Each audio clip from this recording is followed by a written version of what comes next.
Antes de comenzar con las cosas que improvisaré comentar hoy, eh, quería comentarlos e invitarles, si tienen ganas, a una actividad en la que voy a estar pasado mañana. Yo viajo ahora para Barcelona, después a París. En Barcelona, el sábado, estaré en una actividad en la clínica del Rimey, como se llama, eh, hablando de todo el mundo es loco, digamos, el tema del próximo congreso y cómo entender ese aforismo de Lacan. Lamentablemente, Beatriz, que iba a estar por allá en esos días, no va a poder estar, nos vamos a cruzar. Me comentó en un chat privado. Hola, ¿qué tal, Diego? ¿Cómo te va? Hola, Gera. Estaba comentando que hay una actividad gratuita, abierta, que se lleva para los que tengan ganas, este sábado a la tarde en Barcelona.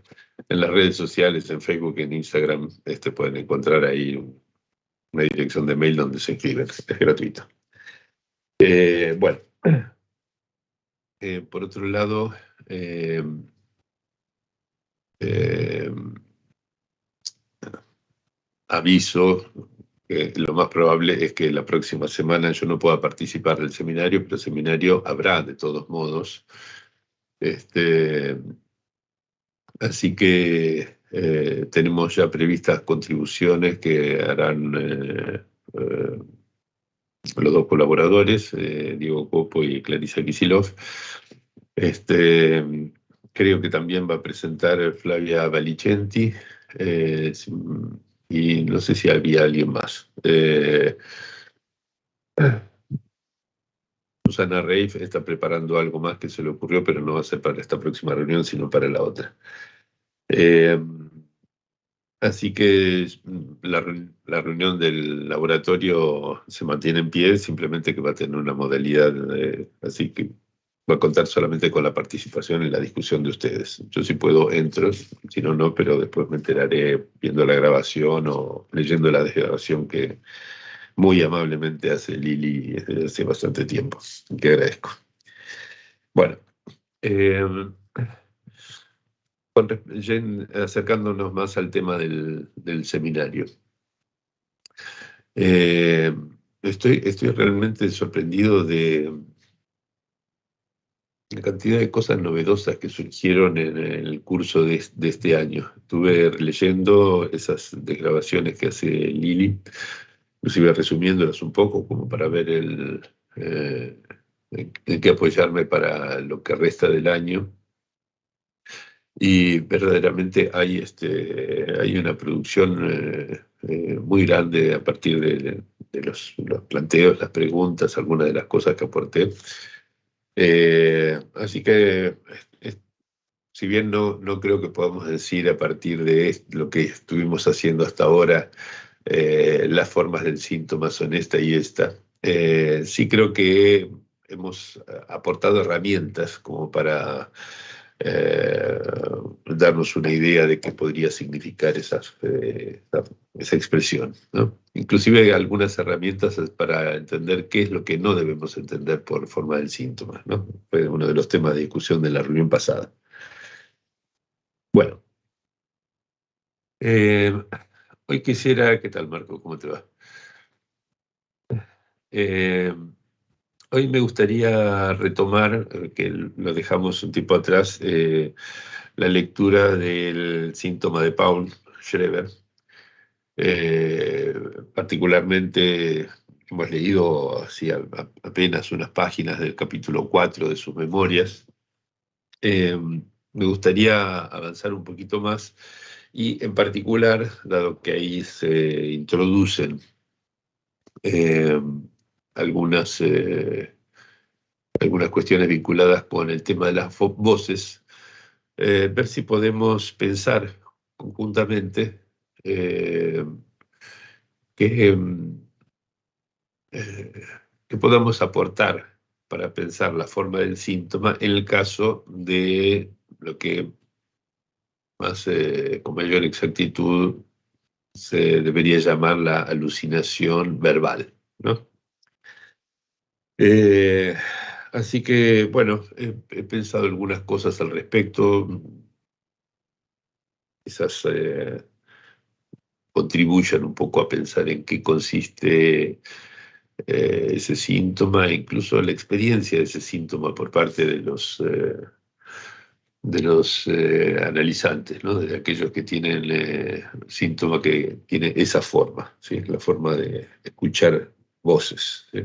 Tener las llamadas alucinaciones verbales, sean psicomotrices o no.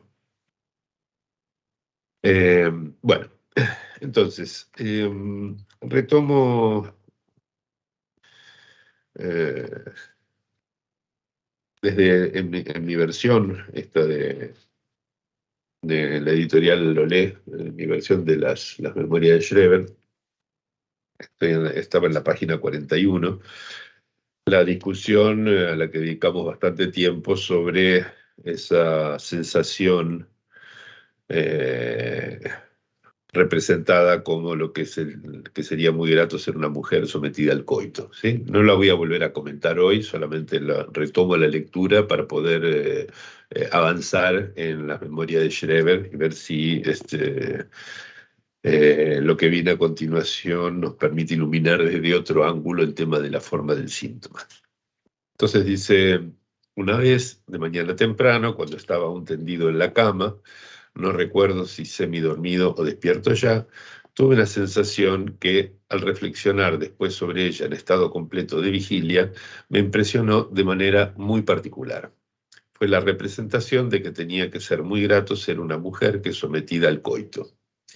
Esta representación era hasta tal punto ajena a toda mi manera de pensar y la hubiera rechazado, me atrevo a decirlo, con tal indignación de haber estado plenamente consciente que no puedo descartar por completo, en razón de lo que en el ínterin he vivido, la posibilidad al menos de que hayan estado en juego influjos externos de alguna clase para inspirarme tal representación. ¿Sí? Bueno, hemos leído y releído esto de varias maneras, no lo retomo ahora, avanzo. ¿Sí? El 1 de octubre de 1893 asumí mi nuevo cargo de presidente de sala en el Tribunal Superior Provincial de Dresden, ¿sí? Cargo que, como les dije, es prácticamente el más alto en la jerarquía de la carrera judicial alemana de esa época, ¿sí? Desde la carga de trabajo con que me encontré al llegar era, según ya comenté, extraordinariamente grande, ¿sí? A ello se sumó el afán que de mi parte estaba inspirado por la ambición, pero que también era en sí mismo conveniente para los intereses de la función, de conquistar desde el primer momento, mediante la incuestionable eficacia de mis actuaciones, el indispensable prestigio ante mis colegas y los otros sectores interesados, abogados, etc. ¿Sí? Es decir que hay en este momento de ingreso de Paul Schreber a este tribunal nuevo, el que fue trasladado con la promoción jerárquica, este, este afán que por un lado dice tiene un resorte personal, ¿sí? Es decir, tenía esa ambición, ¿sí? De quedar muy bien a los ojos de los otros, ¿no? Lo cual significa algo muy particular, porque cuando uno quiere quedar muy bien ante los ojos del otro, es porque ya otorga, por así decirlo, al otro la posición de evaluador, ¿sí? Es decir, el sujeto se pone en situación de hacerse evaluar, ¿sí? Por supuesto, eso no es definirlo todo, porque hay quienes se ponen en la posición de hacerse evaluar para ser, por ejemplo, reprobados, ¿sí? En él era la cuestión de hacerse evaluar para deslumbrar a los otros, no simplemente para ser aprobados, sino conquistar, como dice Schreber, mediante la incuestionable eficacia de mis actuaciones, el indispensable prestigio ante mis colegas y los otros sectores interesados, etcétera, ¿no? Es decir, un proceso, podríamos decir, de inflación de lo imaginario, ¿sí?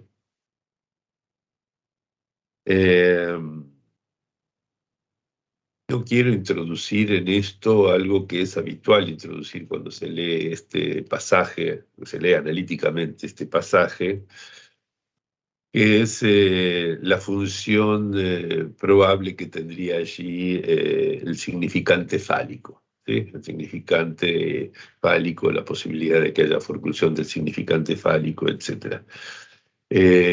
Hace unos años, en este mismo seminario, estuvimos revisando con atención algunos de los elementos, casi todos los elementos constitutivos de la llamada metáfora paterna, inclusive revisando el nombre mismo de la metáfora paterna, y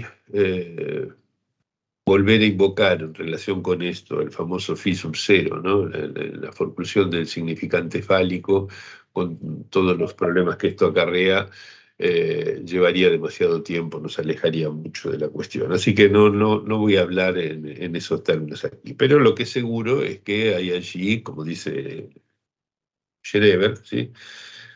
Un afán de adquirir este brillo, este prestigio ante los ojos de sus colegas, ¿no? Cosa que efectivamente, digamos, más allá de lo personal, como dice él, obviamente favorecería que las cosas anduvieran bien allí en el tribunal.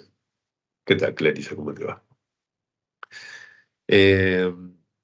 Dice, esta tarea era tanto más difícil, o sea, la tarea de, digamos, de conquistar el prestigio ante sus colegas, ¿sí? Era tanto más difícil e imponía exigencias tanto más grandes en lo referente al tacto en las relaciones personales, cuanto que los otros miembros del colegio, integrado por 5 jueces, cuya presidencia tenía yo que desempeñar, me superaban casi todos mucho en edad, hasta en 20 años, y estaban más familiarizados con la práctica del tribunal, al menos bajo ciertos aspectos, y yo entraba en él por primera vez. Bueno, también un párrafo muy interesante respecto de este punto de relación con sus pares, ¿no? Él estaba allí ocupando el puesto de presidente de la Corte Suprema, ¿no? Ese tribunal estaba constituido por 5 jueces más él, ¿sí?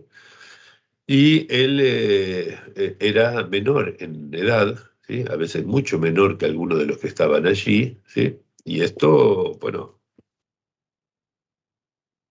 podía suscitar en los otros y en el propio Schreber sentimientos de rivalidad, por ejemplo, comparaciones, etcétera, ¿no? Es decir, él llega siendo más joven a tener que presidir un tribunal compuesto por otros que además de ser mayores en edad, tenía más experiencia por conocer el tribunal, ¿no? Etcétera, ¿sí? La práctica, estaban más familiarizados con la práctica del tribunal. Recién me pareció que alguien había levantado la mano, pero luego la bajó, así que supongo que fue un acto de arrepentimiento. Bueno, entonces vemos allí como una tensión, podríamos decir, dentro del lazo social, ¿sí? De Schreber con sus compañeros de trabajo en general, el tribunal, y con esos jueces que son pares impares, digamos, pares de él, pero impares porque él ocupaba el lugar impar respecto de ellos, ¿no? Como presidente. Hay allí una tensión que podríamos decir que conjuntamente aborda las relaciones de lo imaginario y de lo simbólico, ¿sí? O sea, el más y el menos en el sentido narcisista, ¿sí? Y el más y el menos en el sentido simbólico del término. Bueno, tampoco quiero caer en lugares comunes, simplemente para tener presente que estas dos características de lo imaginario y de lo simbólico que estamos rescatando, por así decirlo, para pensar la forma del síntoma, ¿sí? Las funciones de los registros. Eh, entonces dice, así fue Schreber como ella, a las pocas semanas quedé espiritualmente agotado. ¿Sí? O sea, era, además de tener que hacer el trabajo, que no era poco, ¿sí? El trabajo propio del tribunal, estaba en este trabajo personal, ¿sí? De conquistarse a los ojos de los otros ese prestigio difícil de conseguir en esas circunstancias. ¿Sí? Y dice, el sueño comenzó a faltarme y precisamente en el momento en que pude decirme que las dificultades de iniciarme en el nuevo cargo, en el nuevo domicilio, etcétera, estaban en lo esencial superadas, ¿no? El nuevo domicilio porque él también había tenido que mudarse de ciudad, ¿sí? Había ido del lugar donde trabajaba antes a Dresden, ¿sí? Capital del reino de Sajonia en ese entonces, ¿no? Formaba parte del recientemente unificado Reich alemán. Eh, Bueno, entonces, síntoma, insomnio, ¿sí? No es un síntoma, ¿cómo decirlo? Un síntoma patognomónico de nada, digamos. No es un síntoma tampoco que nos conduzca a singularidad alguna, ¿sí? Es simplemente el efecto de ese estrés causado por la búsqueda denodada de ganar prestigio a los ojos de los demás, ¿sí? Pero es bastante frecuente, ¿sí? Debido al estado de ansiedad, ¿sí? Que suele acompañar los desencadenamientos en la psicosis, que el insomnio acompañe la fase, lo que los psiquiatras llaman la fase prodrómica, ¿sí? Eh, bueno, Schreber no es una excepción a esta regla, ¿sí? En este caso. Entonces, justo en el momento en el cual parecía ya más o menos estar acomodado en el trabajo, más o menos acomodado en la nueva casa, etcétera, ahí empieza a tener insomnio, ¿no? El hecho de que más o menos estuviera resuelta la cuestión, ¿sí? Y que sin embargo apareciera el insomnio, probablemente ya sea un modo de construir el sentido que vamos a ver que se consolida rápidamente en torno a estos padecimientos, ¿sí? El sentido agregado, ¿sí? Y que viene como a unificar estas piezas sueltas. Lo vamos a ver a continuación. Entonces dice, comencé a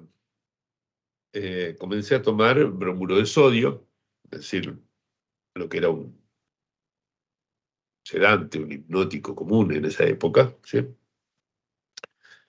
Dice, el hecho de que fuéramos desconocidos en Dresde hacía que no hubiera casi ocasión para distracciones sociales, las que en cualquier caso me hubieran resultado más saludables, como lo deduzco porque la única vez que fuimos invitados a una velada dormí notablemente mejor, ¿no?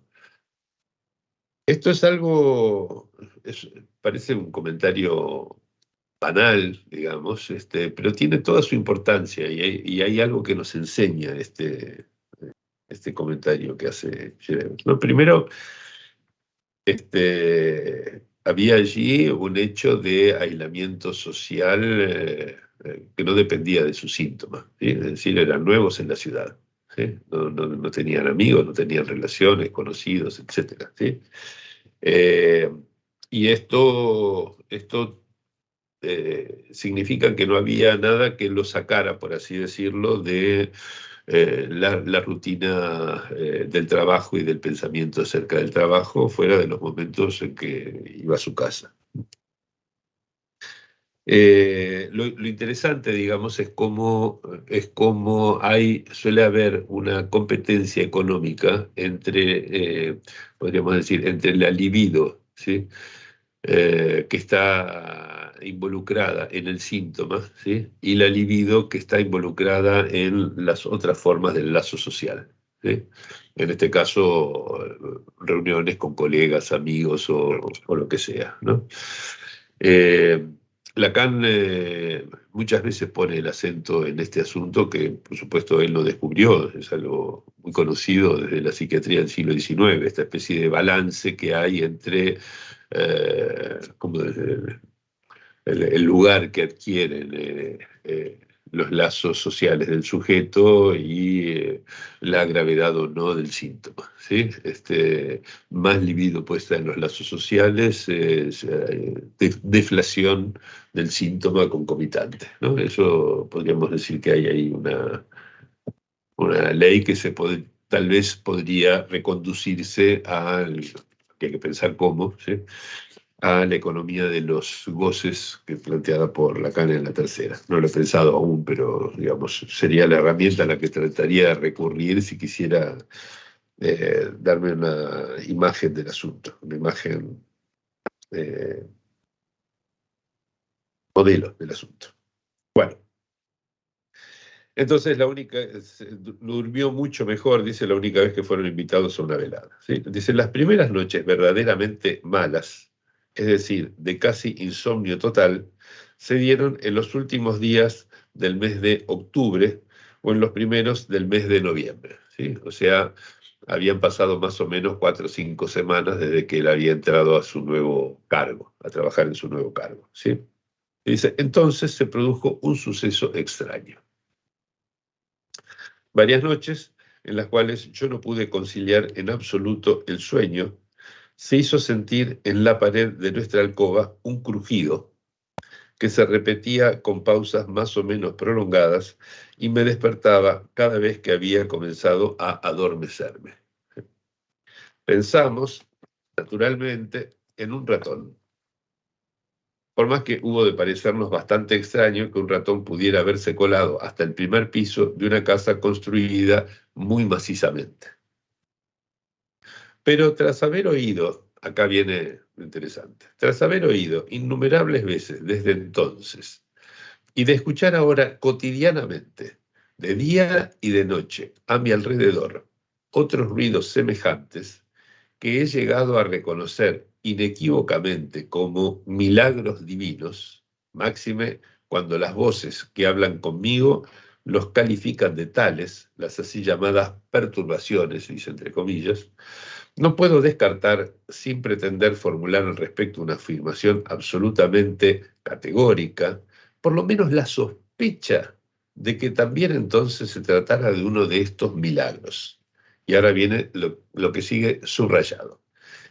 Es decir, que desde el inicio haya existido el propósito más o menos decidido de impedir mi sueño y posteriormente mi curación de la enfermedad resultante de mi falta de sueño, con una finalidad que por el momento es imposible precisar con más detalle, ¿no? Es una frase larga, compleja, digamos, con múltiples articulaciones, ¿sí? Pero que me gustaría discutir paso a paso, ¿sí?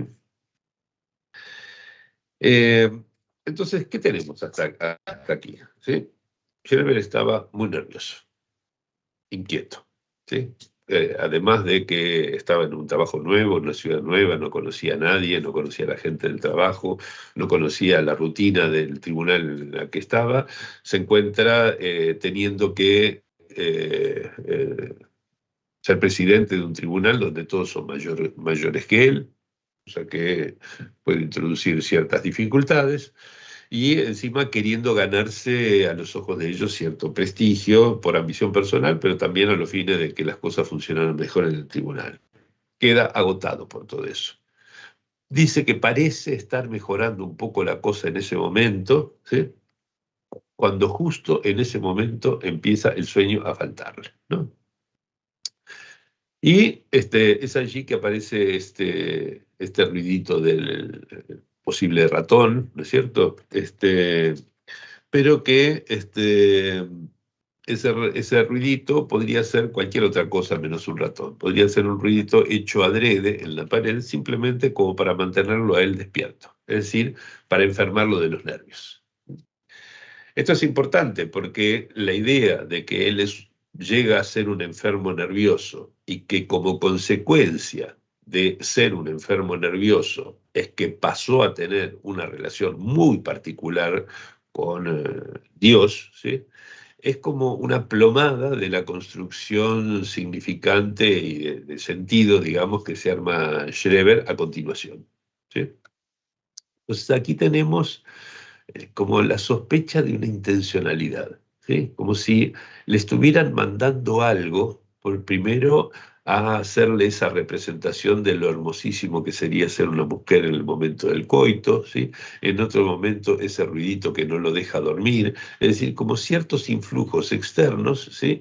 Que son como piezas que no se entiende muy bien qué ensambladura podrían tener entre sí, hasta que en un momento, ¡clic!, encajan.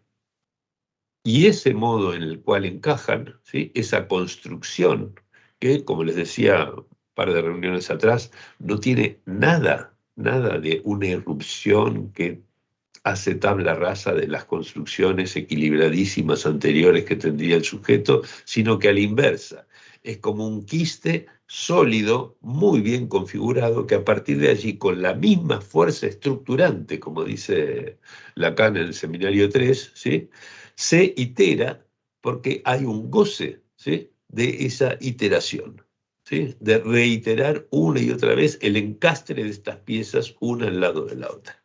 Entonces, como verán, vuelvo a darle cierto relieve a esto que en algún momento parecía una cuestión, en fin, menor, que era la posibilidad de que ese goce del encastre que sugería hace algunos años tenga relevancia en la forma en que se estructura el síntoma, ¿no? Eh, entonces, aquí lo vemos en la forma de estos ruiditos, ¿sí? Estos ruiditos no son ruiditos cualesquiera.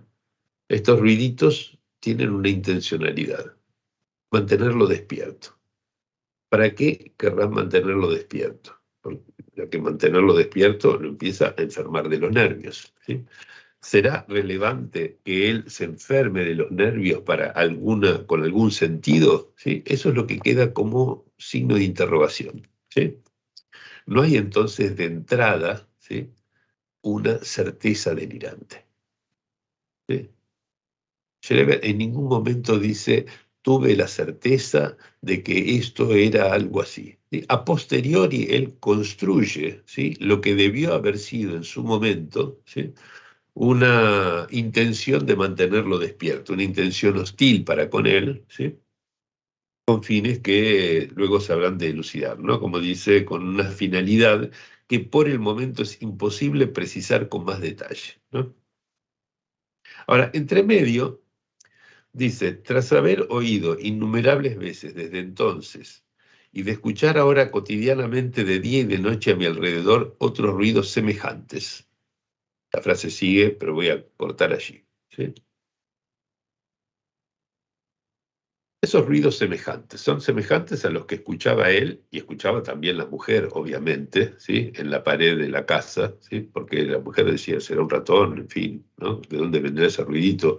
No son ruidos alucinados, ¿sí? Si son ruidos semejantes a eso, no son ruidos alucinados. Entonces, ¿qué carácter tienen esos ruidos que él dice que escucha cotidianamente de día y de noche a su alrededor, ¿sí?, y que él reconoce como milagros divinos? ¿Sí? No hay en esto un carácter alucinatorio, ¿sí? Los ruidos son los ruidos que puede escuchar cualquiera. Digamos, no son ruidos que aparezcan en el mismo registro de las voces alucinadas, ¿sí? Son ruidos, ¿sí? Lo que tienen de particular, ¿sí?, es que esos ruidos adquieren un sentido, ¿sí?, un sentido de producción milagrosa, ¿sí? Así como el supuesto ratón, evidentemente no debía ser tal ratón, sino que era una aparición milagrosa destinada a mantenerlo insomne y por lo tanto enfermarlo de los nervios y por lo tanto, puntos suspensivos, ¿sí? De la misma manera, esos ruidos, esas perturbaciones, ¿sí?, como le llaman las voces, ¿sí?, tienen ese carácter de converger en la significación de producción milagrosa destinada a un fin que, como dice el propio Schreber, por el momento es imposible precisar con más detalle, ¿sí? Es decir, se sabe que tiene un fin, no se sabe cuál es. Y el sujeto puede abocarse, ¿sí?, a la tarea de producir un sentido para esa finalidad. Hay sujetos que lo quieren hacer, hay otros que no, en absoluto. Por eso dice Schreber, no puedo descartar, sin pretender formular al respecto una afirmación absolutamente categórica, por lo menos la sospecha de que también entonces se tratara de uno de estos milagros. Es decir, que desde el inicio haya existido el propósito, más o menos decidido, de impedir mi sueño y posteriormente mi curación de la enfermedad resultante de mi falta de sueño, con una finalidad que por el momento es imposible precisar con más detalle, ¿sí? Y a continuación dice, mi enfermedad asumió pronto un carácter amenazador. ¿Sí? O sea, se sabe que hay algo muy malo que está detrás de todo esto, hay algo que amenaza, hay una amenaza en ciernes, ¿sí? No se sabe en qué, ¿sí? Pero la amenaza está, ¿sí? Bien. Pasé rápidamente adrede por la parte donde habla de las voces que hablan con él, ¿no? Dice Máximo, y cuando las voces que hablan conmigo los califican de tales, como perturbaciones. Esos ruidos los califican de perturbaciones, ¿no? Eh, es uno de los grandes enigmas que tiene la forma del síntoma en la psicosis, ¿sí? ¿Cómo es posible que alguien escuche voces, ¿no? Alguien que escuche voces que nosotros que estamos al lado de ellos no escuchamos, ¿sí? Pero con los cuales incluso pueden dialogar, etcétera, ¿no? En muchos casos ocurre eso. ¿Cómo es posible eso, digamos? ¿Qué clase de eh, forma ha de tener ese síntoma, ¿sí?, para que en todos los casos se pueda obtener del sujeto la respuesta afirmativa a la pregunta, ¿usted escucha voces? Sí. Y es uno de los interrogantes en el cuestionario psiquiátrico que se hace a la entrada, por ejemplo, cuando se hace un pedido de admisión para una internación o lo que sea. Escucha voces, ¿no? Quería decir escuchar voces, ¿sí? Sobre todo porque, digamos, sabemos que en esto no hay algo del orden de lo sensorial que está incluido, ¿no? Hay, por un lado, eh, las primeras páginas sobre todo de una cuestión preliminar a todo tratamiento posible de la psicosis de Lacan, en los escritos, ¿sí? El primer texto del volumen 2. Pero con mucho mayor detalle, de una manera impecable, en un libro de Masuka, no me acuerdo si con alguien más, que es realmente lo mejor que leí al respecto. A ver si lo tengo a mano, se lo muestro. Sí, aquí está. Es un seminario que dio Masuka en la Facultad de Psicología de la UBA. Es este de aquí. Valor clínico de los fenómenos perceptivos, ¿sí?, de Roberto Masuka. Excelente, realmente. O sea, no tiene desperdicios, ¿sí? Y es prácticamente un comentario ampliado de esas primeras páginas de la cuestión preliminar, ¿sí? Excelente, ¿sí? Eh, Allí están planteadas las cosas en términos de el perceptum, ¿sí?, los fenómenos perceptivos, la relación de distancia que eso tiene respecto del sensorium, ¿sí?, la diferencia que eso tiene con el significante y el significado, ¿sí?, y la función que tiene la voz en la asignación de la significación. Muy bien. No voy a retomar ese comentario, quizás en algún momento lo tome más en detalle. Quizás en algún momento les resuma algo de lo que dice Masuka en este libro maravilloso. Pero aquí lo que querría poner, someter a discusión, es un aspecto complementario, no contradice esto, lo que dice Lacan o lo que dice Masuka comentando a Lacan, sino que toma las cosas desde un ángulo un poquito diferente, ¿sí?, en función de lo que venimos elaborando en el seminario en los últimos años. Particularmente,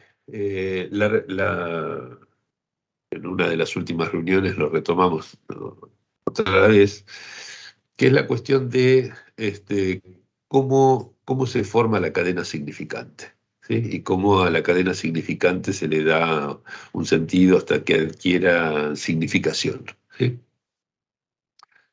Recuerdo cuál es el problema, eh, eh, más o menos históricamente, el planteo de Lacan, los planteos de Lacan, que son cambiantes, y el ligero agregado que introduje en ese librito de Pasos hacia la economía de los goces, y que estuvimos comentando en algunas reuniones anteriores, ¿sí? Simplemente como para que tengan los elementos a mano. Eh, Ustedes saben que Saussure pensaba su algoritmo de producción del signo, ¿sí?, a la inversa que como lo tomaba Lacan. O sea, Lacan invierte, digamos, la relación entre el significante y el significado, dice que es el significante el que determina el significado, y esto tiene toda una serie de consecuencias que efectivamente nosotros podemos validar como una mejor herramienta clínica, ¿sí? Pero por este apego que tenía a la primacía del significado sobre el significante, Saussure, ¿sí?, donde el significado es lo que determinaría los efectos como significante, es que él no puede resolver el problema del equívoco, ¿sí? Cree poder resolverlo apelando al significado, ¿sí? Toma una expresión incluso para, en un apartado llamado el problema de las unidades, del Tratado de Lingüística me refiero, ¿no? Este, y dice, bueno, cuando hay un equívoco, eh, las circunstancias, el contexto, digamos, el contexto lingüístico, ¿sí?, permite definir cuál es el significado correspondiente, y en función del significado correspondiente es que se cortan los elementos significantes, se arma la cadena significante con sus elementos delimitados. Por eso el apartado se llama el problema de la delimitación de las unidades significantes, ¿no? Bueno, en varias ocasiones yo he mostrado cómo en el equívoco esa argumentación falla, fracasa, ¿sí? Y evidentemente Lacan lo pensó de una manera más o menos similar porque luego de haber formalizado la inversión del signo saussuriano en la producción del significado en instancia de la letra, por ejemplo, ¿sí?, donde supuestamente el significado era función del significante, es decir, del significante se pasaba funcionalmente el significado, se deducía funcionalmente el significado por medio de las leyes de articulación, metáfora, metonimia y sus combinaciones. En el seminario 21, primera clase, el seminario 21, donde comenta el título del seminario 21, que no por azar es un equívoco, precisamente, ¿sí?, Le nom du père, ¿sí?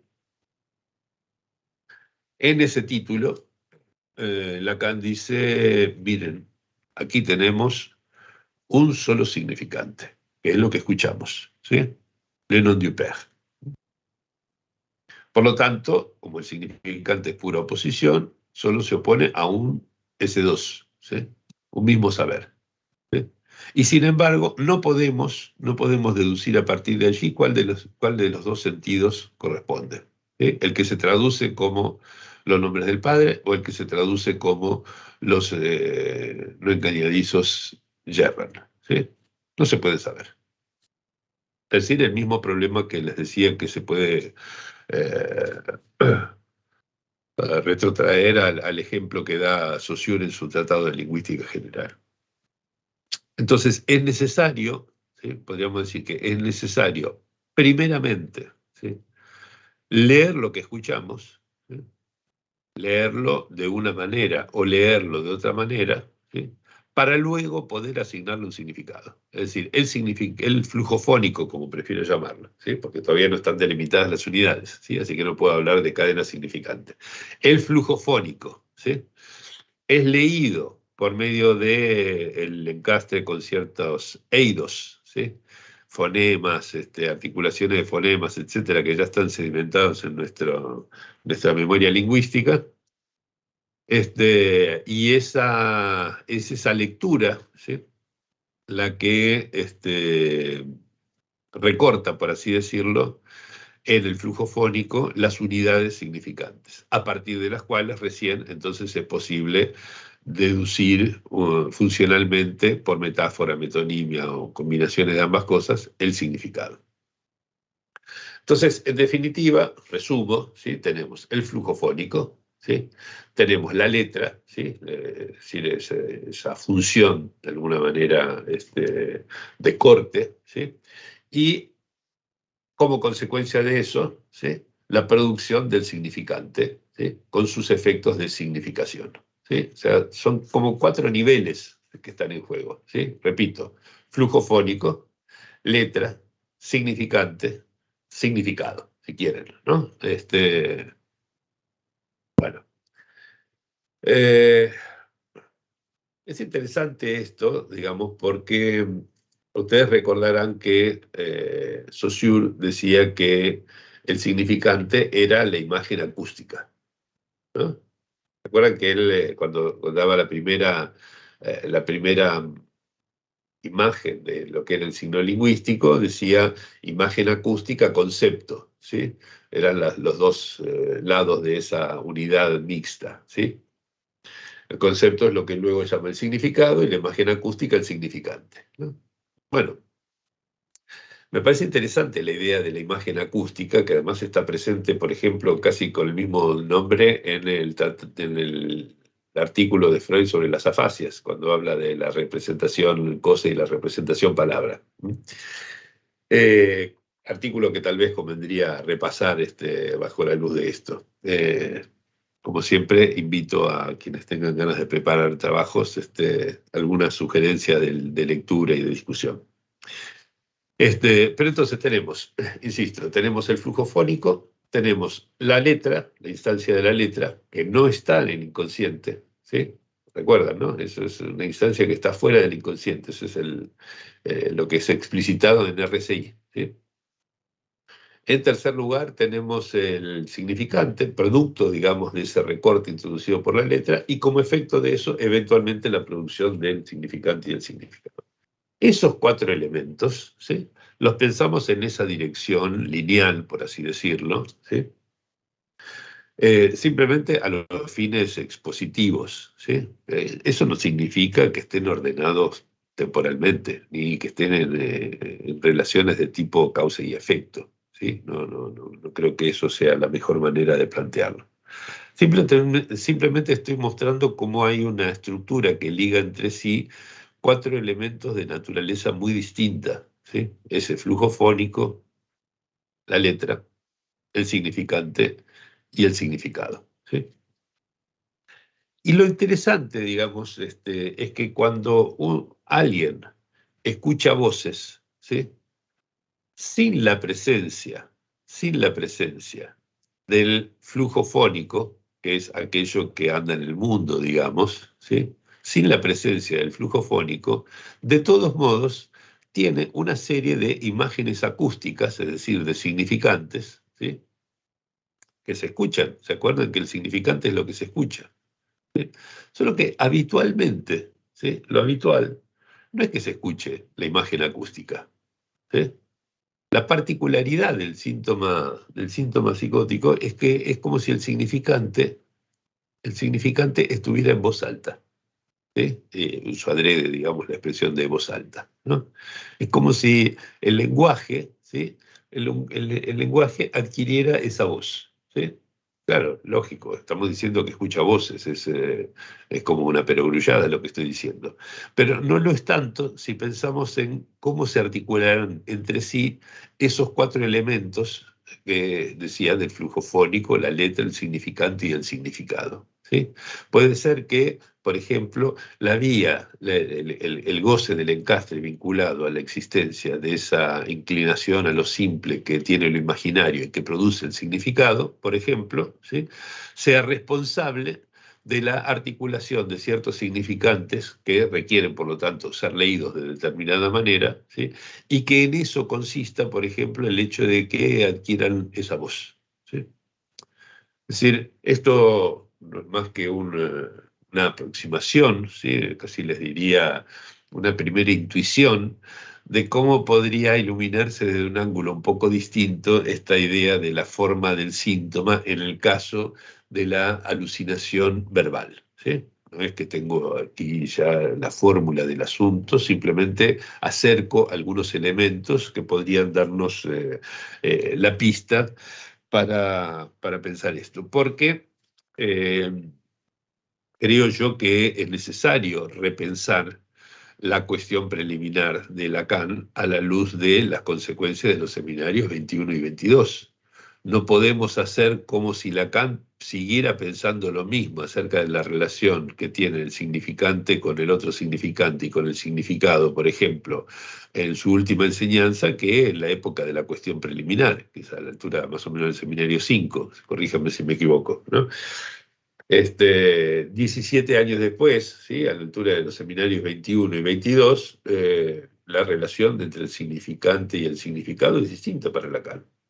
Entonces, quizás habría que revisar con las herramientas de la letra como intercesor necesario entre el significante y el significado, que es lo que introduce el seminario 21, y la letra como existiendo al inconsciente donde se aloja el S1, que es la clase principal del seminario 22, cómo repensar la cuestión preliminar a todo tratamiento posible de la psicosis, ¿sí? Es decir, sobre todo la primera parte, digamos, de ese escrito de Lacan. Bueno, es un trabajo por hacer, ¿sí? Simplemente estoy dando los esbozos de por dónde podría iniciarse ese trabajo. Bueno,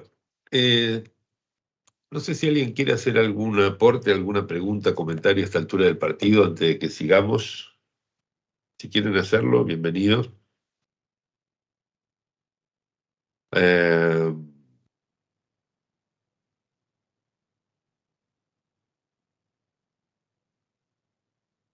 Pueden abrir su cámara y micrófono en ese caso, si no, sigo.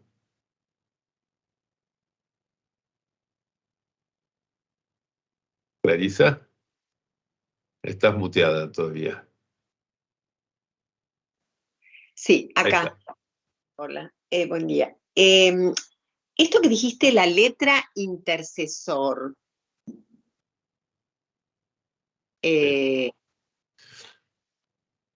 ¿no sería igual de alguna manera para la neurosis? Sí, sí, claro que sí. Sí, por supuesto. En esa función, digamos, en el modo en que esa letra va a ir después, digamos, de alguna manera dándole forma a ese síntoma, en eso que no cesa de no escribirse, no sé, digamos, de alguna Sí. manera la letra me parece, porque intercesor, ¿me podés explicar qué significa la palabra? Bueno, Es tal vez como un intermediario, digamos, ¿sí? Yo diría que intercede, ¿sí? interceder. Bueno, a ver, podríamos llamarlo un intermediario, ¿sí? Es decir, no puedo recortar unidades lingüísticas, es decir, significantes, si no es por la mediación de una operación de lectura del flujo fónico. Esto es lo que podríamos decir que formaliza la discusión de el primer rato del seminario 21 de Lacan, ¿sí? Y por lo tanto, accedemos a un significado como resultado de la operación secuencial, ¿sí? Primero la letra y luego el significante, ¿sí? Es decir, primero la operación de lectura o escritura, son como dos caras de la misma moneda, y luego la conformación de la idea significante. Lacan estuvo muy atento a eso desde hacía años, ¿sí? Acerca de la relación entre la letra y el significante, no solamente en instancia de la letra, lo trabaja con muchísimo detalle en las primeras clases del seminario 9, ¿sí? Y, por supuesto, cuando empieza a revertir esa especie de metida de pata, que fue la idea de que fuera un objeto A real, lo que condensaba todas las propiedades del rasgo singular de goce, que era la consecuencia de las primeras clases del Seminario 9, cuando empieza su verdadero giro de los 70, que es en la clase de Literater, del Seminario 18, ¿sí? Allí, en ese momento, vuelve otra vez a plantearse qué clase de relación hay entre el significante y la letra, ¿sí? Pero eso, en esa interrogación que sigue a lo largo de los años 70, ¿sí? Literater del 71, digamos, pero esto sigue, ¿sí? Van a ver cómo insiste, por ejemplo, la pregunta, ¿qué es primero, el significante o la letra? ¿Sí?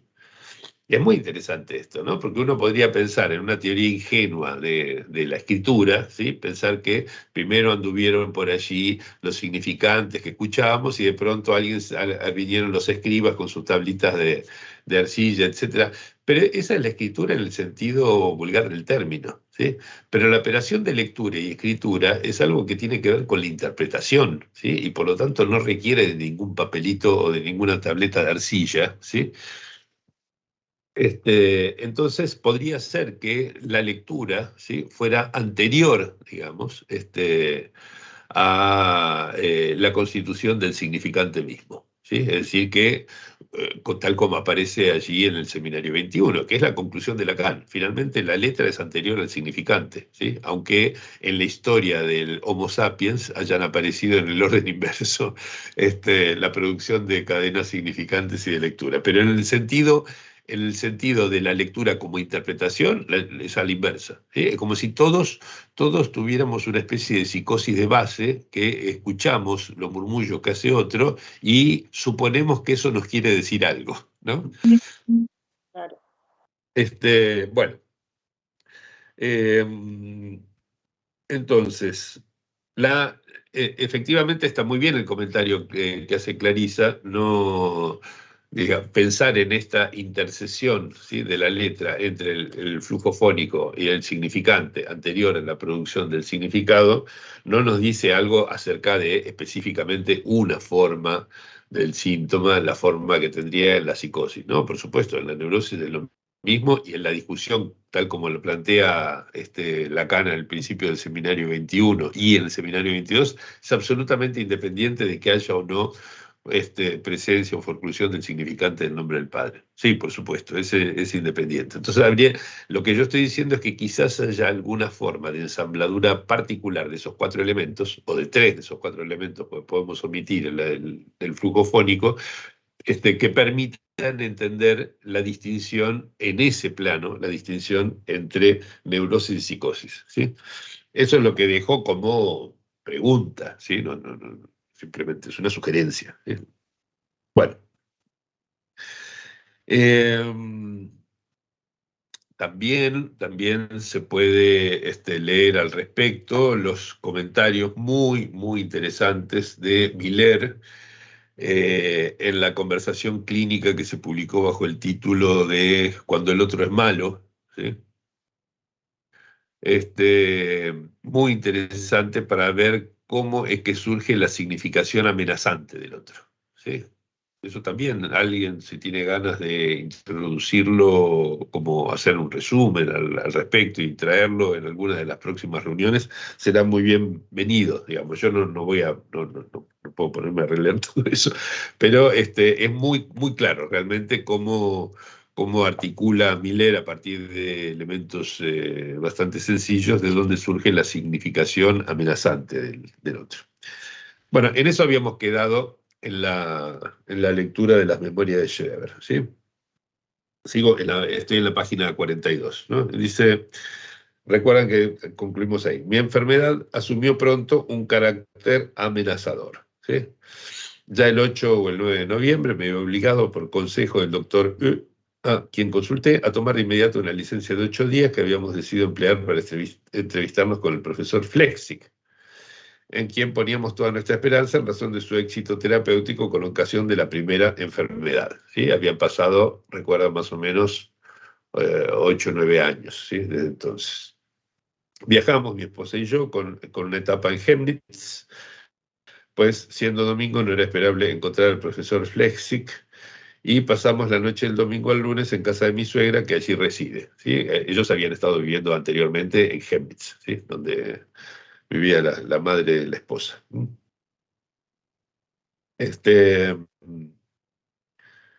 Aquí se me hizo esa misma tarde una inyección de morfina y por la noche se me dio cloral por primera vez, ¿no? Cloral también es como el bromuro que mencionaba anteriormente, ¿no? Es un sedante, hipnótico, etcétera, ¿sí? Dice, pero por un accidente, ya desde el comienzo no en la dosis previamente establecida, después de lo cual esa misma tarde sentí opresiones cardíacas como en la primera enfermedad, de tanta intensidad que el solo recorrer una calle que subía con pendiente moderada me provocó estados de angustia, ¿sí? Es decir, Schreber la está pasando muy mal, ¿sí? Realmente, y podríamos decir que su cuerpo, ¿sí?, se está viendo afectado de una manera espantosa, ¿sí? Por el insomnio, por la ansiedad, ¿sí? Más el sentimiento ya no corporal, sino mental, ¿sí?, de que había algo tremendamente amenazador en esta enfermedad, ¿sí? La angustia, evidentemente, no era solamente orgánica, ¿sí? Dice, también la noche de Chemnitz fue mala. Al día siguiente, lunes temprano, seguimos a Leipzig y nos trasladamos directamente en un coche de alquiler desde la estación del ferrocarril bávaro a la clínica de la universidad para ver al profesor Flechsig, quien ya el día anterior había sido avisado de la visita mediante un telegrama.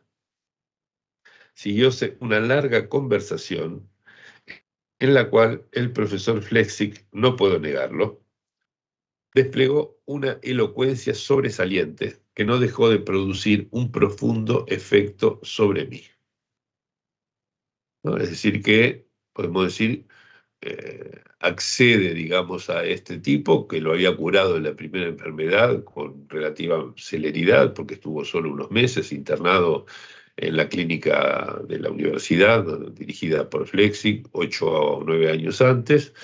Se dirige a él y encuentra en este hombre a alguien brillante, elocuente, confiable, ¿sí?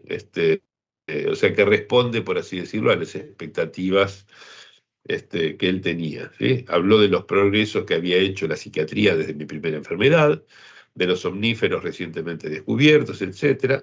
Y me dio la esperanza de que toda la enfermedad, ahí falta algún verbo, ¿sí?, mediante un solo sueño prolongado, que de ser posible debía prolongarse desde las 3 de la tarde hasta el día siguiente, ¿no? O sea, le propuso, por así decirlo, la posibilidad de que se curara por medio de lo que, de un sueño prolongado, ¿no?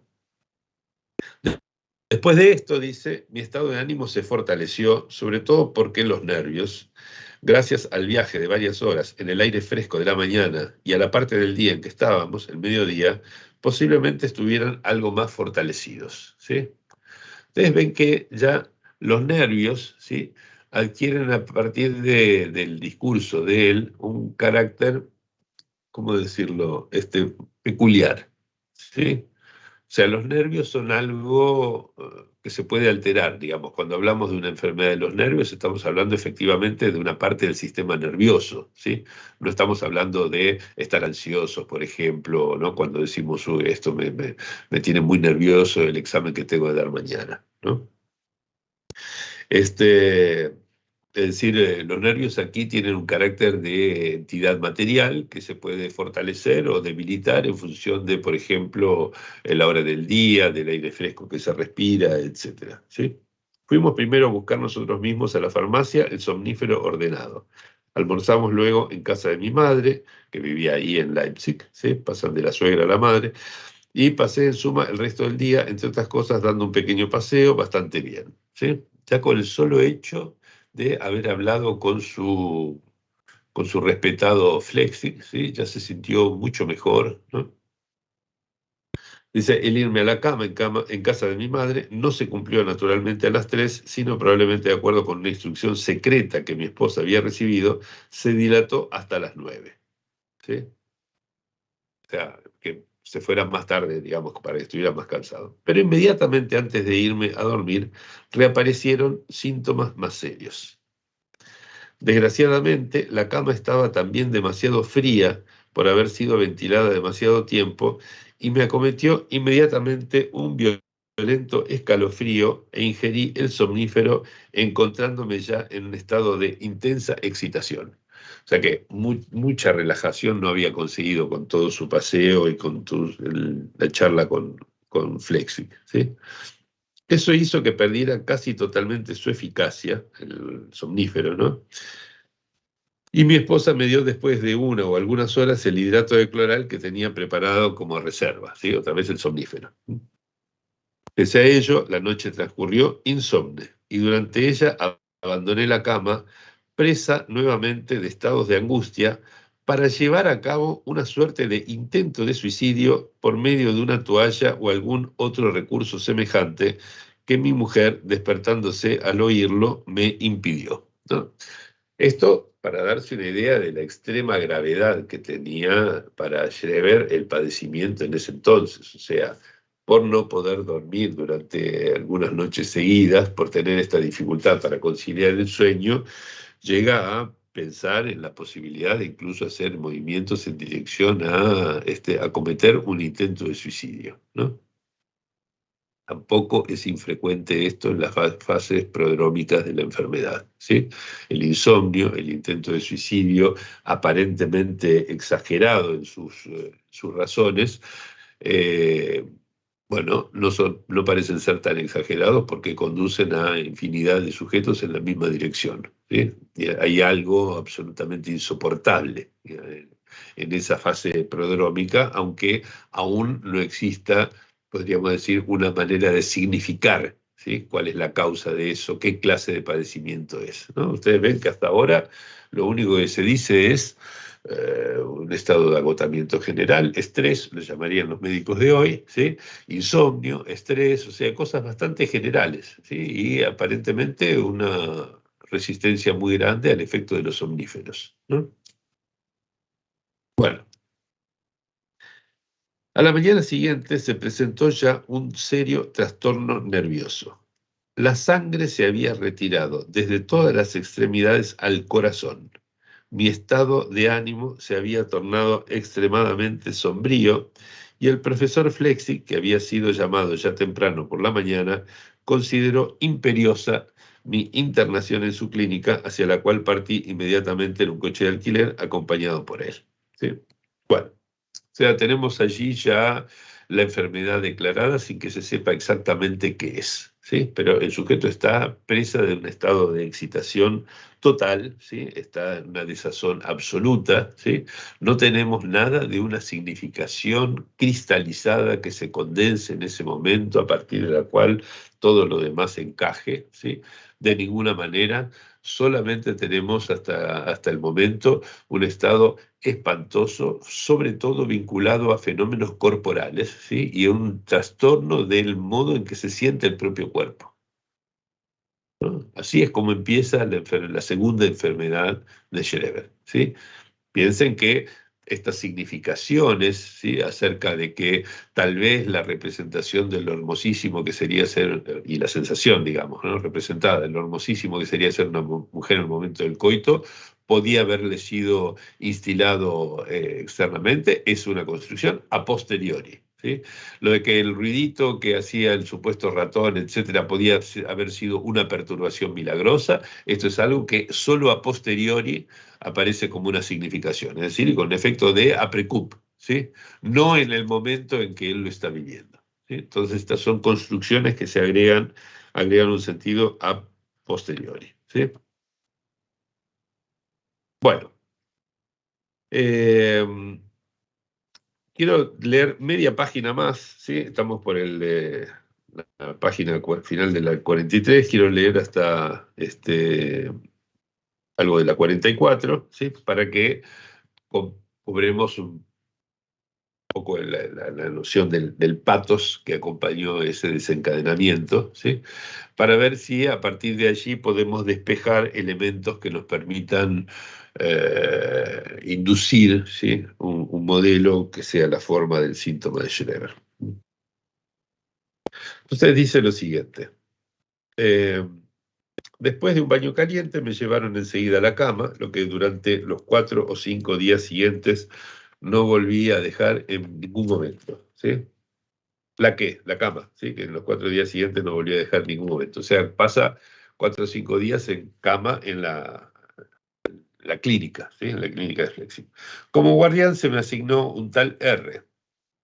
Mi enfermedad se desarrolló aceleradamente durante los días siguientes, ¿sí? O sea, empeora a medida que pasan los días. La mayor parte de las noches las pasaba insomne, pues los somníferos más suaves, alcanfor, etcétera, que se habían ensayado inicialmente para no recurrir al hidrato de cloral de manera permanente, no producían efecto. No podía dedicarme a ninguna ocupación, ¿sí? Es decir, este estado lo perturbaba en todo terreno, ¿sí? Mentalmente, corporalmente, etcétera, ¿sí? No podía dedicarme a ninguna ocupación. Tampoco vi a nadie de mi familia, ¿sí? O sea, la idea era que quedara aislado, ¿sí? Ese aislamiento es algo bastante habitual en ¿cómo decirlo? Como protocolo psiquiátrico, ¿no? Que los primeros días de la internación transcurren en una absoluta soledad, ¿sí? Eh, es muy llamativo que esto aparezca como una especie de regla general, ¿sí? Que se incorpora en los protocolos de atención de internación, incluso hoy en día y hasta en clínicas privadas, ¿sí? Como si fuera una regla de oro del tratamiento de los pacientes psicóticos en el momento del desencadenamiento. Y es muy llamativo, digamos, que no se considere la posibilidad que el propio Schreber muestra aquí de que el establecimiento de los lazos sociales tenga más bien un efecto de deflacionar el síntoma, ¿sí? Es como si dejara al sujeto solo, aislado, ¿sí?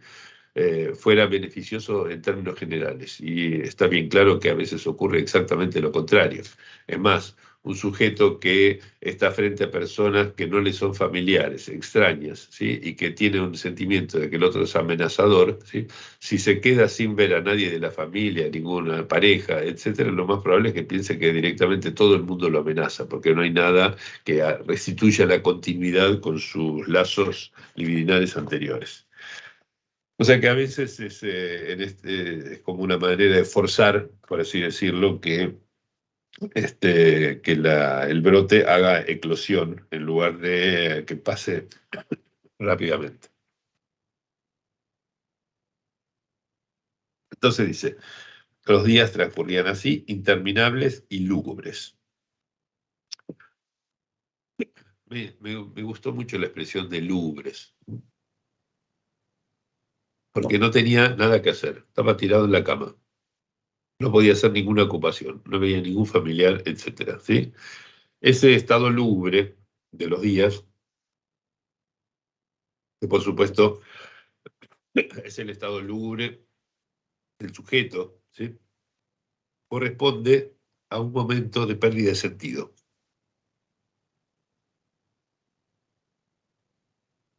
Quiere decir que hay algo del goce de la vida y algo del goce del sentido que al mismo tiempo se han reducido. Perdón, pero me dio mucha tos. Digo esto porque en en la economía de los goces que plantea Lacan en la tercera,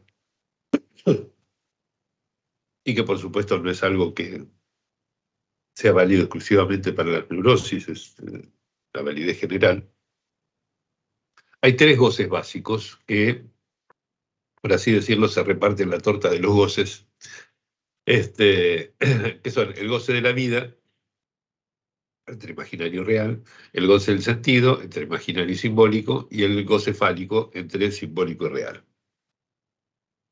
Podemos discutir las denominaciones, etcétera, pero está bien claro, digamos, el planteo que hace Lacan, y clínicamente es una herramienta de lo más rica, ¿sí? Es una muy buena brújula, incluso para pensar los análisis. ¿Qué pasa cuando alguien, como Schreber lo cuenta aquí, ¿sí? Dice que sus días transcurrían lúgubres, ¿sí? Es evidente que si algún goce queda remanente para él, ¿sí? No es ni el goce del sentido ni el goce de la vida, ¿sí? hay algo que se ha perdido en ambos de una manera brutal, ¿sí? Y esto significa que si hay una economía verdaderamente de los goces, ¿sí? El único goce que se habrá visto incrementado en compensación de la reducción de los otros dos tiene que haber sido el goce fálico, ¿sí?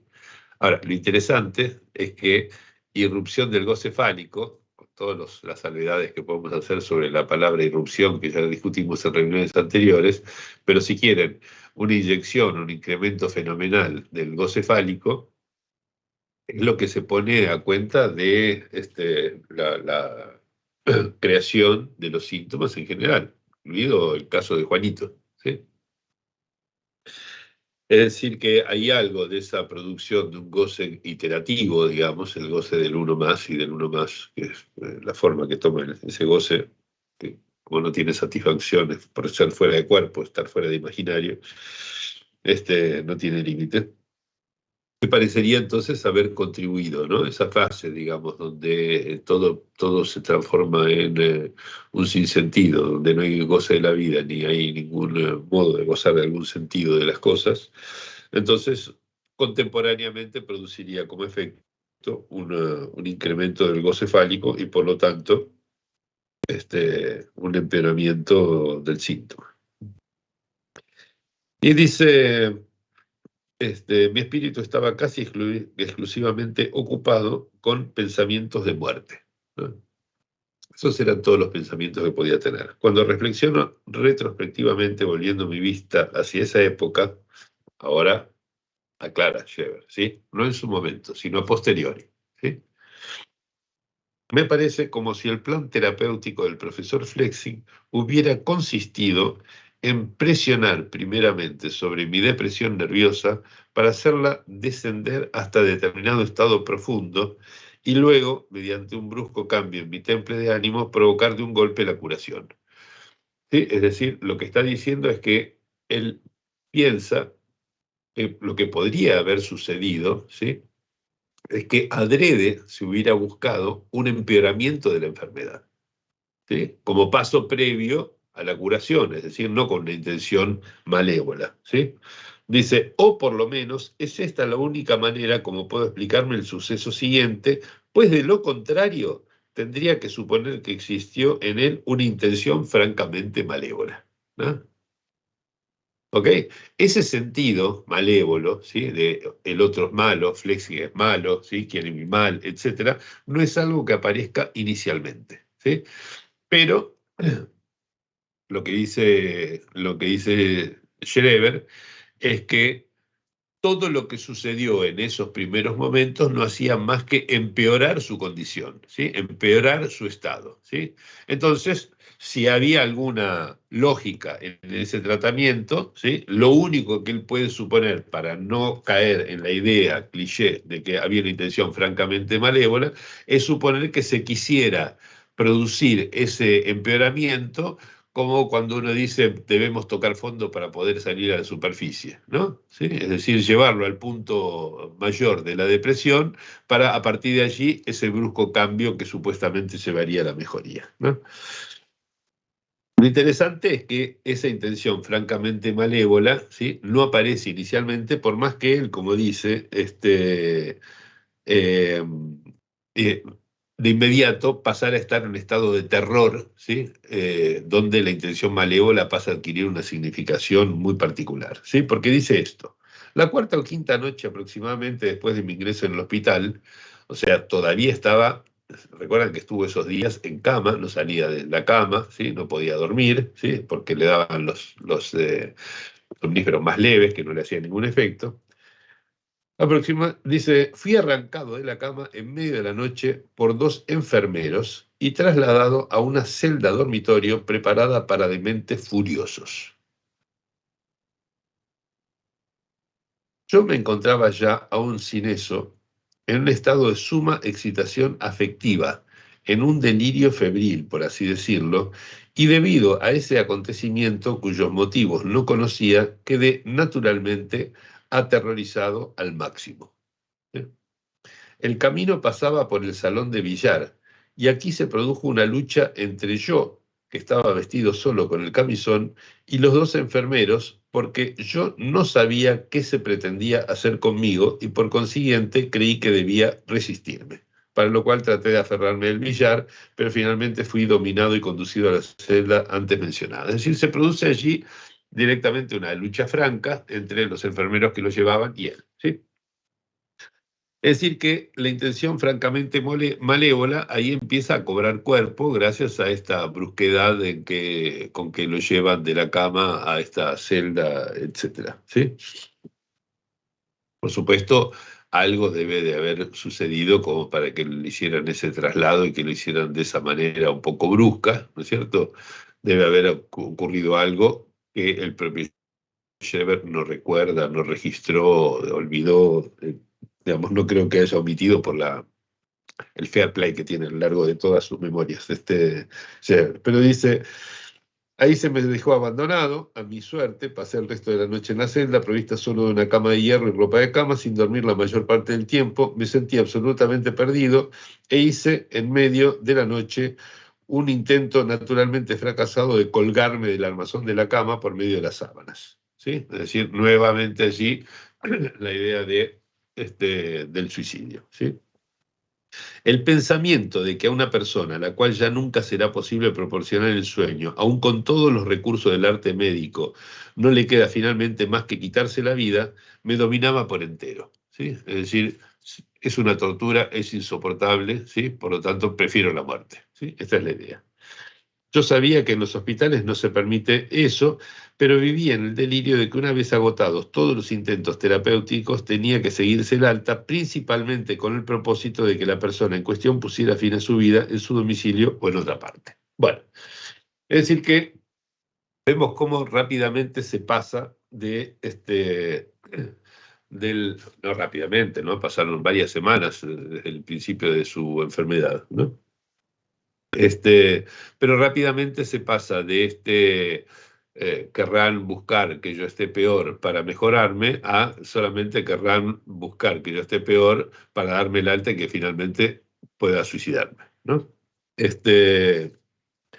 La referencia a que él estaba vestido solamente con un camisón en el momento en que lo llevaron a ese dormitorio, etcétera, va a cobrar cierta relevancia también a posteriori, ¿sí? Pero es muy interesante ver cómo no aparece una significación que cristalice en el momento inicial, ¿sí? Es simplemente una especie de nebulosa del sentido, ¿sí? Una perturbación que es sentida sobre todo en el plano corporal, ¿sí? Hay algo que en su cuerpo anda muy mal, ¿sí? Y que no se puede asignar, podríamos decir, a ninguna fuerza, a ninguna razón exterior, solamente al hecho de que está sin dormir, ¿sí? Esto es como aparece la enfermedad. Por eso es que cuando se usa el esquema de Schreber, ¿sí? El esquema I, está en la cuestión preliminar, si se la puedo mostrar rápidamente. El esquema que hace Lacan en la cuestión preliminar para describir la enfermedad de Schreber y la evolución de Schreber, acá está, página 546, en los escritos 2, ¿sí? En ese esquema, ¿sí? Ven que hay como si fuera una diagonal, dos líneas paralelas, ¿sí? Y una especie de hipérbola equilátera, ¿sí? Con sus dos ramas, cada una con un foco. Uno de los focos de la hipérbola es P sub 0, el otro foco de la hipérbola es phi sub 0, ¿no? Y phi sub 0, que está aquí, ¿sí? Lo voy a poner más cerquita para que lo vean bien. Este phi sub 0 ¿se ve al derecho o se ve al revés? ¿Cómo lo ven? Yo lo veo al revés aquí, pero no sé si ustedes lo ven bien. ¿Clarisa? No te escucho nada, así que no puedo saber qué me estás diciendo. Se ve bien. Sí, se ve bien. Ah, Sí, ok. sí. Bueno, muchas gracias. Bueno, decía, este phi sub 0 es lo que se ha leído, aunque sea un phi mayúscula sub 0, digamos, como un matema que designa lo que se llama fenómenos de goce deslocalizado o cosas similares, ¿no? Se ha hecho como, digamos, una costumbre hablar de fenómenos de goce deslocalizado. para describir lo que son estos fenómenos, etc. Yo pienso que es muy útil la herramienta del esquema I para pensar en la enfermedad de Schreber, incluso la evolución, etcétera. Realmente me parece muy útil. Lo que no me parece muy útil es la expresión de goce deslocalizado, ¿sí? Para nombrar estos fenómenos a los que hace alusión Schreber, no, que describe, mejor dicho, muy bien Schreber en el comienzo de su enfermedad, en este cuarto capítulo de las memorias. Porque el goce en general no está localizado, no está localizado en ningún lado, digamos. Esto es como un residuo de pensar el goce simplemente como en la forma del seminario 7, como satisfacción de una pulsión, y como si la satisfacción tuviera alguna relación con la zona erógena, ¿sí? Ya hemos visto que ni siquiera en Freud es algo así, que se pueda pensar de esa manera. En los mismos ensayos de teoría sexual, por ejemplo, hablaba de una mujer que sentía un goce en todo el cuerpo por chuparse el dedo. Entonces, ¿dónde está el goce? En la boca, en el dedo, en la lengua, en todo el cuerpo, ¿sí? Definir una localización del goce, incluso en algo tan banal como lo que podría ser un chupeteo, que es el paradigma de todas las pulsiones que toma Freud, ya es complejo, complicado y bastante arbitrario. Entonces, la idea de que un goce esté localizado en ciertas circunstancias, en otras esté deslocalizado, no me parece una buena brújula. Simplemente por eso es que digo, habría que encontrar una mejor descripción, algo que se ajuste mejor a los hechos, ¿sí? Lo que describe Schreber evidentemente es una perturbación que afecta a su cuerpo sin ninguna localización específica. No podríamos decir que qué sé yo, cuando habla de que se fue la sangre de sus extremidades al corazón o que tenía una opresión en el corazón, que esté refiriéndose a un órgano, ¿sí? Bueno, en fin, ni tampoco que haya en esto el lenguaje de órgano, la manera en que lo describe Freud allí en lo inconsciente. Bueno, eh, hablé mucho y no dejé mucho espacio como para las intervenciones, así que prefiero parar aquí a ver si quieren intervenir, hacer algún comentario o crítica, aporte. Eh, Pueden abrir directamente la cámara, micrófono, ambas cosas y participar.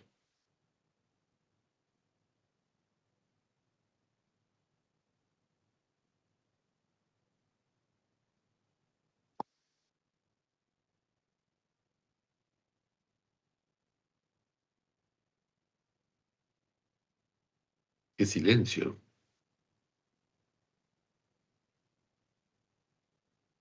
A ver, anímense, es un laboratorio esto, así que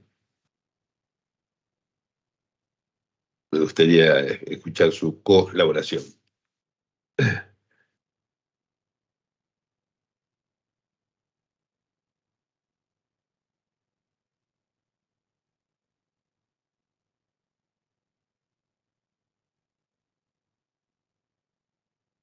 Nada de nada.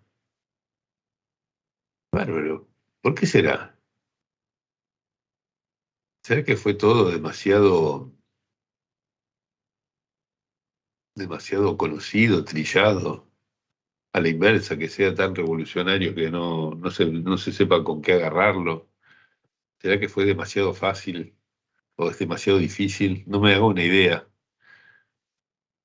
Marco apareció allí para rescatarme del silencio monologuístico. No, capaz que yo tengo la lectura freudiana, la que tenemos todos, para intentar responderme a una pregunta que la sigo teniendo, ¿no? Y es la forma del síntoma. Y te lo quería preguntar a vos, como para agarrarlo de algún lado al texto, ¿qué, ¿A qué texto? eh, a al de Schreber, Sí. ¿cómo, cómo pensamos la forma del síntoma ahí? Que Porque si no, recaemos o por lo menos yo, lo digo, hablo por mí, en la noción freudiana que plantea en el texto, que es la defensa ante el avance del libido homosexual,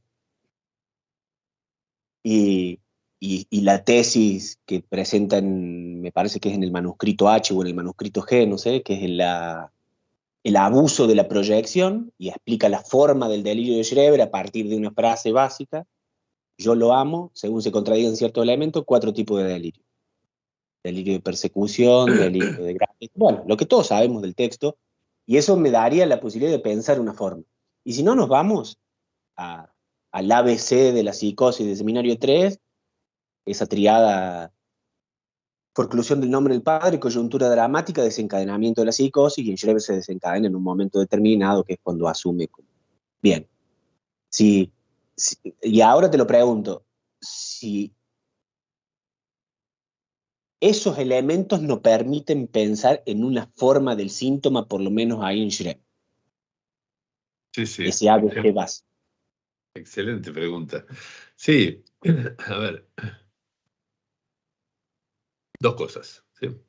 Una, esto que está comentando Schreber aquí, ¿es algo que nosotros debamos considerar como un síntoma en el sentido analítico del término? Es decir, ¿qué es lo que tenemos que poner a cuenta de un síntoma para considerarlo tal? ¿No? ¿Puedo Hasta introducir ahora, algo aquí? sí, Hasta aquí. claro. Yo sé que a vos te gustan las intervenciones minimalistas. Hay una definición de Germán García que a mí me gusta mucho para pensar el síntoma, y Germán lo dice de esta manera bien minimalista. Un síntoma es la reproducción de lo que no anda. Entonces, si podemos pensar esto de Schreber como un síntoma, yo creo que sí. Porque lo que no anda en términos de función, toda esta reproducción de fenómenos que él tiene le impide, si se quiere, por decirlo de alguna manera, funcionar en el Tribunal Superior de Justicia, como marido, como padre. Sí, el problema que tiene la propuesta de Germán que vos traes a colación es que eso permitiría definir el síntoma también en el sentido médico del término, psiquiátrico también. ¿Sí? No sé si con eso podemos encontrar lo que sería el síntoma propiamente analítico, en el sentido de lo que nosotros podemos tratar por medio de la experiencia analítica. Yo ahí veo, digamos, hay como una amplitud exagerada en esta definición del síntoma, que está bien, pero me parece que habría que pulirla un poco más. Y la segunda cuestión, no respondo a esto, puede ser que sí, habría que pensar lo que propone Germán. Y la segunda cuestión es que tu comentario acerca de estas 2 referencias freudianas o acerca de lo que dice Lacan en el Seminario 3, etcétera, en definitiva, podríamos decir que es cómo podemos insertar lo que dice Schreber aquí en un relato. En el relato que hace Freud, que construye Freud para nosotros, o en el relato que construye Lacan para nosotros. ¿Sí? Es decir, que cuando pensamos la forma del síntoma, ¿sí? Estamos pensando en cómo se inserta el síntoma en algún relato. ¿Sí? Tenemos un relato distinto en Freud y un relato distinto en Lacan, por más que Lacan en aquella época estuviera pensando, entre comillas, en hacer un retorno a Freud. Sabemos que no hacía un retorno a Freud, hacía otra cosa bajo ese título. Pero efectivamente tenemos un relato lacaniano, ¿sí? de Schreber, y tenemos un relato freudiano. ¿Sí? Habría que ver si podemos encontrar un nuevo relato, ¿sí? que tome los elementos de Freud que nos puedan ser útiles, excepto el principio del placer, es mi propuesta, que tome de Lacan los elementos útiles que podemos sacar del seminario 3, la cuestión preliminar, pero con las correcciones hechas por los seminarios 21 y 22, y que sea un nuevo relato de esa descripción que hace Schreber de su padecimiento. Entonces, quizás lo que nosotros llamamos forma del síntoma, ¿sí? es el modo en que nosotros podemos relatar el síntoma, ¿sí? de un sujeto. ¿Sí? Es decir, encontrar para ese síntoma un relato. ¿Sí? Esto es lo novedoso que me aporta tu aporte, Marco. La verdad que lo agradezco mucho por eso. ¿Sí? Bueno, nos queda un minutito más. No sé si alguien tiene ganas de hacer un breve aporte. ¿Sí o no? Si no, a ver, Diego prendió la cámara. No, Gerardo, estaba pensando que también para repensar la forma del síntoma, la cuestión esta viene en términos económicos, o sea, cómo esto empieza.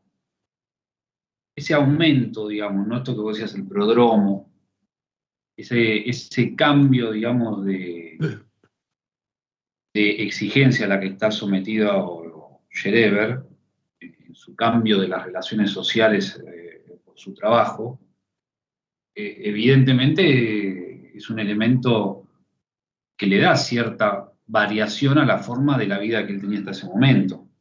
Sí. Digo, como para tener, tomando lo que decía Marco, ¿no? Elementos mínimos, minimalista en ese sentido, que es decir, bueno, un desencadenamiento empieza con esto que lo sabemos todos en el texto, pero que se apoya bien en un aspecto económico. O sea, el sujeto cambia su encrucijada, digamos, en los lazos libidinales que tiene. Esto que también lo veíamos en Dora de no solo la tos o la afonía, sino esto que señalaba Freud de los lazos libidinales de Dora con la familia y con todo el personaje del caso Dora. ¿No? Serían los lazos con los que está inmerso un sujeto junto al factor económico.